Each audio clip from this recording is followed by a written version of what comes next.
ഏടോ ഒന്നും പറയണ്ടോ. ഇന്ന് കടയിൽ ആകെ കൊടുന്ന ഉദ്ഘാടന കച്ചവടമൊക്കെ ആയിട്ട് മൊത്തത്തിൽ ഒരു പ്രാന്തം വന്ന് രാവിലെ തന്നെ ഓംപ്ലേറ്റ് എന്ന് പറഞ്ഞ് സിംഗിൾ ഓംപ്ലേറ്റിൽ 4 കോഴിമുട്ട ഇടണം പോലെ തന്നെ. ആ എന്താ ചെയ്യാ, ഞാൻ കുറച്ചേരം വിളിച്ചു, ഇവിടെ റേഞ്ചില്ല. എത്ര നേരം ഇവനെ കാത്തു നിൽക്കുന്നത്. കാത്തുനിന്ന് ആൾക്ക് ദേഷ്യം പിടിക്കാൻ തുടങ്ങി. പറഞ്ഞ സമയത്തിട്ട് വരില്ല, ഒരു കൃത്യനിഷ്ഠയില്ല. എന്തൊരു സൂര്യക്കേടാണിത്. നമുക്ക് എന്തോ ഒരു പോലെയാവില്ലേ. എന്താടാ ഈ വഴിയാലെ നടക്കുന്നത്? കുറേ നേരമായില്ലത് പണ്ടാർക്കാല. എന്തിട്ടാണ് നിനക്ക് വേണ്ടത്? കോട്ടിമുട്ടായിന്റെ മരുന്ന് ബനിയനിട്ടിട്ട് പോടാ. സ്വൈര്യക്കേട്, എന്തൊരു സ്വൈര്യക്കേടാണിത്. ആടോ കണ്ടേച്ചാ മുതിമ്പൊക്കെ എന്തോ ഒരു മരല്ലേ. ഇവനെ കാത്തുനിന്ന് ആൾക്ക് ദേഷ്യം പിടിക്കും. ഒരു സമയത്തിട്ട് വരൂല്ല. ഓ വരുന്നുണ്ട്. എത്ര നേരമാണ് നിന്നെ കാത്തു നിൽക്കുന്നത്? നീ ഇവിടെ കാത്തു നിൽക്കുന്നുണ്ടെന്ന് പറഞ്ഞു തന്നെ ഞാൻ വേഗം വീട്ടിൽ നിന്ന് ഇറങ്ങിയത്. പക്ഷെ ഇറങ്ങിയപ്പോഴല്ലേ വീട്ടിനടുത്തൊരു കല്യാണം ഉണ്ടായിരുന്നേ. വിളിച്ചില്ല, എന്നാലും പോകേണ്ട കടമ നമ്മുടെ അല്ലേ. അങ്ങനെ അവിടെ കേറിപ്പുണ്ടല്ലോ. ആണുങ്ങൾക്ക് ഒരു വിലയില്ലടോ. അതെന്താ? ആണുങ്ങൾക്ക് ഒരു മൈൻഡും ഇല്ല. പെണ്ണുങ്ങളാണെങ്കിൽ കൂട്ടം ഓടിഞ്ഞു വന്നിരിക്കുക, ശർക്കരയിൽ ഈച്ച വന്നിരിക്കണ മാതിരി. എന്നിട്ടുണ്ടല്ലോ ഒരു ജോലി അങ്ങ് ഏൽപ്പിച്ചു എന്നെ. 10-25 പെൺകുട്ടികൾ വന്നിട്ട് പറയാ മുടിയിൽ മുല്ലപ്പൂ വെച്ച് കൊടുക്കണത്രേ. ഞാൻ മുല്ലപ്പൂ വെച്ച് കൊടുത്തെങ്കിലേ നല്ല ഭംഗി ഉണ്ടാവുള്ളൂ. അങ്ങനെ അവസാനം ഞാൻ 8 മണിക്ക് തുടങ്ങിയതാ. 12 മണി വരെ മുല്ലപ്പൂ വെച്ച് കൊടുത്ത് പെൺകുട്ടികളുടെ ഈ മുടിക്കൊക്കെ എന്തൊരു നല്ല മണം അല്ലേ. പിന്നെ സമ്മാനം കിട്ടിയോന്നോ? എന്തൊരു ചോദ്യം. 2 ഡസൻ ക്യൂടെക്സും 3 ഡസൻ നൈറ്റ് പോളിഷും കിട്ടി. നീ എന്ത് പണിയാണ് ചെയ്തത്? നിനക്കൊന്ന് എന്നെ വിളിച്ചോടായിരുന്നോ? നിന്നെ വിളിച്ചു. നിന്റെ PP നമ്പർ അല്ലേ? അവിടെ വിളിച്ചപ്പോഴും ഞാനൊരു കാര്യം അറിഞ്ഞിട്ടോ. എന്താ? എനിക്ക് നാണോ ഒന്നത് പറയാം. എന്തിത്താട് നിനക്ക് നാണിക്കേ? നിനക്ക് നാട്ടിലൊരു ഇരട്ടപ്പേരുണ്ടല്ലേ. ആരെ പറഞ്ഞത്? ഞാൻ അറിഞ്ഞു. ഉണ്ടോ? പേരുണ്ടോ? ഇതാരെ പറഞ്ഞത് എനിക്കറിയണം. അത് നമ്മുടെ സുധാമണി ചേച്ചി. സുധാമണി ചേച്ചി പറയാ നിന്റെ നാട്ടിലെ പേരെന്താന്നറിയോ? അമ്മായി ഷാജി. എന്റെ വീട്ടിന്റെ അടുത്തല്ല സുധാമണി ചേച്ചിയോ? അയ്യോ, സുധാമണി ചേച്ചിന്റെ പത്രാസ് കണ്ടാൽ എന്റെ ഗുരുവായൂരപ്പ എന്താണ് അമ്മേന്റെ നില? എന്താണ്? അയ്യോ, നീ പുറത്ത് പറയില്ലെങ്കിൽ ഒരു കാര്യം പറഞ്ഞുതരാം. പറയ്. അയ്യോ, ആ സ്ത്രീയുടെ മുടി ഉണ്ടല്ലോ, വിഗ്ഗ. അയ്യോ, കണ്ടാ പറയില്ല. ഒരു ദിവസം ചെയ്യുമ്പോ ഒന്നായിട്ട് തൊഴിഞ്ഞു വീണു. പിന്നെ ആ സ്ത്രീക്ക് എന്താ എന്നോട് ദേഷ്യം എന്നറിയോ? എന്താണ്? എന്താ പറയാ, എന്റെ വീട്ടിൽ തൂത്തുവാരി ഞാനാണല്ലോ. നീ തൂത്തുവാരൂ? എത്ര കാലായി തൂത്തുവാരി, അരി അരക്കുക, പിന്നെ മുളക് അരക്കുക, അരി ഇട്ടതൊക്കെ ഞാനല്ലേ. ഈ തൂത്തുവാരുന്ന സമയത്ത് വേസ്റ്റ് ഉണ്ടല്ലോ, ചണ്ടി, ഞാൻ ഈ സ്ത്രീയുടെ മതിലിന്റെ മുകളിൽ അപ്പുറത്തേക്ക് ഇട്ട് ആ സ്ത്രീ ചൂല് വാങ്ങി ഒരു അടിയടോ. നമുക്ക് എന്തോ ഒരു പോലെ ആവൂലേ. എന്നിട്ട് നീ ഒന്നും ചെയ്തില്ലോ? ഞാൻ എന്ത് ചെയ്യാൻ കൊണ്ട് നിന്ന്. പക്ഷെ അത് മോശമല്ലോ. എന്ത് മോശം? എന്റെ ഭാര്യ എന്നെ തല്ലല്ലോ. ഭാര്യ തല്ലു, അമ്മായിമ്മ കുത്തു, ഭാര്യന്റെ അനിയത്തി അടിക്കും, അവസാനം കൂട്ടടിയാ. നമുക്ക് എന്തോ ഒരു മതിയാവില്ലേ.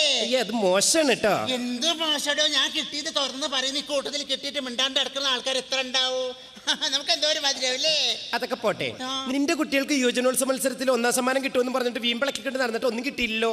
കിട്ടിയില്ല. കിട്ടാത്തതിന്റെ കാരണം എന്താണ്? അയ്യോ, ഒന്ന് എന്റെ പഠിപ്പിന്റെ മോശം, രണ്ടാമത് സ്റ്റേജിൽ പെർഫോമൻസ് നടക്കുന്ന സമയത്ത് എന്റെ ഗുരുവായൂരപ്പ എന്താ സ്ഥിതി. അയ്യോ, സ്റ്റേജിന്റെ മേക്കുന്ന അപ്പുട്ടമാഷും സരസ്വതി ടീച്ചറും കൂടി കുസുന്ന് പറഞ്ഞാ തീരാത്ത വർത്താനുണ്ടവന്. അത് മാത്രല്ല, അവസാനം സരസ്വതി ടീച്ചറെ തലേന്ന് അപ്പുട്ടമാഷ് പേരെടുത്ത് പൊട്ടിച്ചു കൊടുക്കണേ. നമുക്ക് എന്തോ ഒരു മധുരവില്ലേ. എനിക്കാണെങ്കിൽ നാണാവും. പിന്നെ എന്താ പറയാ, എന്റെ കുട്ടിക്ക് വല്ലാത്തൊരു സംഭവം. അരമണ്ഡലത്തിൽ ഇരിക്കാൻ പറഞ്ഞു, ചെമ്മത്ത് കുട്ടികൾ ഇരിക്കൂല. നല്ല അടി കൊടുക്കാൻ പാടില്ല. അതന്നെ. എന്താണ്ടാ ഈ നോക്കിക്കണേ, എന്തൊരു സൈര്യക്കടാണ്. ഒരു റോട്ടുമ്പിൽ ഇറങ്ങിക്കൂടാ, ഒരു ബസ് സ്റ്റോപ്പിൽ നിന്നൂടാ. ഹലോ തത്തപ്പച്ചിട്ടോ, നല്ല രസമുണ്ട് കേട്ടോ. നിനക്കൊരു തിരക്കുണ്ടെന്ന് പറയാം, ആരോ കാണാൻ വരുന്നുണ്ടെന്ന് പറഞ്ഞത്. എനിക്ക് പോയിട്ട് അല്പം തിരക്കുണ്ട്, മറ്റൊന്നുമല്ല. കുറച്ച് കുട്ടികൾ നീതും സരളയൊക്കെ അവിടെ നൃത്തം പഠിക്കാൻ വേണ്ടി വന്ന് നിൽക്കുകയാണ്. പോയി പഠിപ്പിച്ചിട്ട് നീ പെട്ടെന്ന് പോയിട്ട് വരാട്ടോ. ഗ്യാപ്പിലൊരു കയ്യാങ്കളി. അല്ലടോ, നിനക്കല്ലേ മിലിറ്ററിയിൽ ജോലി കിട്ടിയെന്നൊക്കെ പറഞ്ഞ്. മിലിറ്ററിയാ? ആരെ പറഞ്ഞു? ഞാൻ അറിഞ്ഞു. ഡാൻസിന്റെ കോട്ടയിലാ? അതെ അതെ. അല്ലാണ്ട് കളിയൊക്കെ അരുതേ. ആൺപ്ലേറ്റ് ഉണ്ട്. എങ്ങനെ ആൺപ്ലേറ്റ്? ആൺപ്ലേറ്റോ? അമ്മ മുട്ട പൊട്ടിച്ചിട്ട്. ഓംപ്ലേറ്റ്. ഓംപ്ലേറ്റ് ഇല്ല, ആംപ്ലേറ്റ്. ഏ എടാ ഓംപ്ലേറ്റ് എന്നാണ് പറയുക. ഓംപ്ലേറ്റ് ഉണ്ട് ഉണ്ട് ഉണ്ട്. ഉണ്ടോ? നല്ലപോലെ കലക്കിക്കോളിയാ. അത് വേണ്ട, എനിക്കൊരു കട്ടൻ ചായ മതി. കട്ടൻ ചായ ഇല്ല. ഇല്ല കട്ടൻ ചായ ഇല്ല. എന്നാൽ പാൽച്ചായ? പാൽച്ചായ ഇല്ല. എന്നാൽ പാൽക്കാപ്പി? പാൽക്കാപ്പി ഇല്ലെന്ന് പറഞ്ഞില്ലേ? ഒന്നുമില്ല. ഒന്നുമില്ല. പൂട്ടുണ്ടോ? ഓ പൂട്ടുണ്ട്. ഉണ്ടല്ലേ? കണ്ടേച്ചാ മതി. താക്കോലോ? ഓ താക്കോലുണ്ട്. താക്കോലുണ്ടല്ലേ? എന്നാ പൂട്ടി പോടാ അവിടുന്ന്. അയ്യേ പോടാ അവിടുന്ന്. ഇജ്ജ് പോടാ അവിടുന്ന്. ആണും പെണ്ണ് കൊട്ട തെണ്ടി. അയ്യേ അല്ല അച്ഛൻ ചത്തോട്ടെ. എടാ രാമകൃഷ്ണ, എടാ നമ്മളന്ന് KSRTC സ്റ്റാൻഡിൻ്റെ അടുത്തുനിന്ന് ഒരു പയ്യനെ കണ്ടില്ലായിരുന്നോ? മറ്റേ ഡാൻസ് മാസ്റ്റർ. അവൻ നിന്റെ കടയിൽ വന്നിരുന്നു. നമ്പർ കിട്ടി. ഞാൻ ഒരു മിനിറ്റ് ഞാൻ കുറച്ച് ബിസിനസ് ഉണ്ട്. ബിസിനസ് വന്നിട്ടുണ്ട്, ഇപ്പോൾ വിളിക്കാം. ചേട്ടാ, അമ്പിടിക്കുട്ട, കുഞ്ഞുമണിക്കുട്ട, പാപ്പ ഞാൻ അമ്പടെ പോയി വന്നു മോനി, എമ്പടെ പോയി വന്നതാണ്. ചേട്ടൻ എന്താണ് ഇപ്പൊ ഉണ്ടായ പിള്ളേരോട് പോലെ സംസാരിക്കണ? ഞാൻ വലുതായില്ല ചേട്ടാ. അയ്യോ മറന്നുപോയി മോനെ, മറന്നുപോയതാ കേട്ടോ. ചേട്ടാ ഞാനൊരു കാര്യം ചോദിച്ചിട്ട്. എന്താ കുട്ടാ?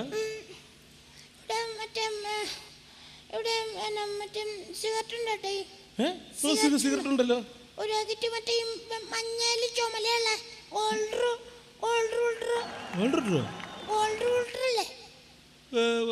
Gold filter. അതായത് ഒരു പാക്കറ്റ്. ഒരു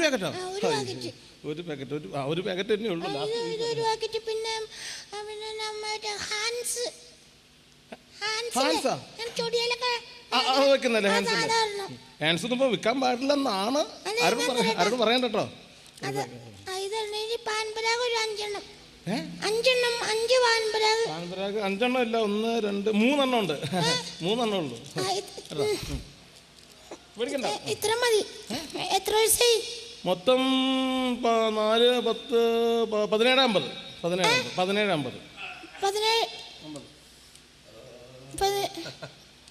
ഗോപാല, സാർ ഒരു നാരങ്ങ വെള്ളം എടുക്കും. ഭയങ്കര ക്ഷീണം. ഒരു നാരങ്ങ വെള്ളം. സാർ ഉപ്പാണോ മധുരാണോ സാറേ? രണ്ടു വിട്ടോ. ക്ഷീണമാണോ? ആണോ? രണ്ടു വിട്ടോ. ഓരോ കാര്യങ്ങൾ കൊച്ചു പിള്ളേർ സാറേ. ഞാൻ ഓരോ കാര്യങ്ങൾ ഓർത്ത് നോക്കുകയാണ്. എന്താണ്? നമ്മുടെ പഴയ കാലം പോലെ ഒന്നും അല്ല ഇപ്പോഴത്തെ കാലം. എന്ത് പറ്റി? പഴയ കാലത്തൊക്കെ നമ്മള് പുറത്തിറങ്ങുമ്പോൾ തന്നെ അച്ഛനോടും അമ്മയോടൊക്കെ ചോദിക്കണം. ഇപ്പോഴുള്ള പിള്ളേര് പാൻപരാഗ്, ഹൻസ്, തീപ്പെട്ടി, ഓരോ കാര്യങ്ങളൊക്കെ ആയിട്ട് നടക്കുകയാണ് ഇപ്പൊ ഇങ്ങനെ. ആണോ? ഇപ്പൊ ഇവന്റെ കാര്യം തന്നെ നോക്കാം. ഇവനാ? മറ്റേ കൃഷ്ണന്റെ മോനാ. കൃഷ്ണൻ. ഏത് കൃഷ്ണൻ? മറ്റേ ചക്കമോഷണം. അതെ ചക്കമോഷ കൃഷ്ണന്റെ മോനാ. ഇപ്പൊ ഇവിടുന്ന് എന്തൊക്കെ പർച്ചേസ് ചെയ്തു? തിരിഞ്ഞു അങ്ങോട്ട്. അല്ല അറിഞ്ഞില്ലേ? എന്തേ? ഇപ്പൊ ഇവിടുന്ന് എന്തൊക്കെ പർച്ചേസ് ചെയ്തതാണ്? എന്തൊക്കെ മേടിച്ചെന്നറിയോ? മിണ്ടൽ. എന്തൊക്കെ മേടിച്ചെന്നറിയോ? എന്താ മേടിച്ചേ? ഹാൻസ്, പിന്നെ ഹാൻസ്, പാൻപരാഗ്, പിന്നെ എന്താടാ മറ്റേ എന്താ സിറർ, എന്താ നീ പറഞ്ഞേ? Scissor filter. അത് 3 മേടിച്ചിരിക്കണം അവൻ. എന്നോട് ഗോൾഡ് ഫിൽറ്റർ. ഈ ചെറിയ ചക്ക. പിന്നെ കഞ്ചാവ് അവൻ ചോദിച്ചതുമില്ല, ഞാൻ അങ്ങോട്ട് കൊടുത്തതുമില്ല. ഇവിടെ കഞ്ചാവ് ഉണ്ടോ? കഞ്ചാവ് ഇല്ല സാർ. ഞാൻ എന്റെ പൊന്നു സാർ, ഞാൻ കഞ്ചാവ് വരെ ഇതുവരെ കച്ചവടം ചെയ്തിട്ടില്ല. ഇല്ലേ? സത്യം പറ. ഇല്ല സാർ, സത്യമായിട്ടും കഞ്ചാവ് കുറച്ചൊക്കെ മേടിച്ചു വെക്കണം. നല്ല ബിസിനസ്സാ. അതെ സാർ. വേറെ കാര്യമുണ്ട്. ഈ ബോർഡ് എഴുതി വെച്ചോണ്ടില്ലേ?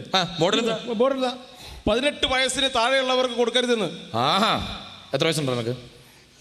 എത്ര വയസ്സുണ്ടോ നിനക്ക്? 12. സത്യം പറയടാ. 13. പറയണ സത്യം. 12, 13. ഉറപ്പിക്കണേന്നല്ലോ. 14. ഉറപ്പിച്ചോ? എന്തൊക്കെയാണ് നിന്റെ കയ്യില്? കാണിക്കണം. അയ്യോ, എന്തൊക്കെയാണിത്? 3 പാക്ക് പാൻപരാഗ്. കാണിച്ചു കൊടുക്കടാ. പറഞ്ഞിട്ടില്ലേ? പറയടാ. നീയൊക്കെ സമൂഹത്തിന് പുതിയ തലമുറ ഉണ്ടാവേണ്ട പിള്ളേരല്ലേ? നീയൊക്കെയാണോ ഈ ഹാൻസം? നീയൊക്കെയാണോ? കാണിച്ചടാ. ഇതെനിക്കൊന്നുമല്ല. പിന്നെ ആർക്കാടാ? ഇതെന്റെ അനിയനാണ്.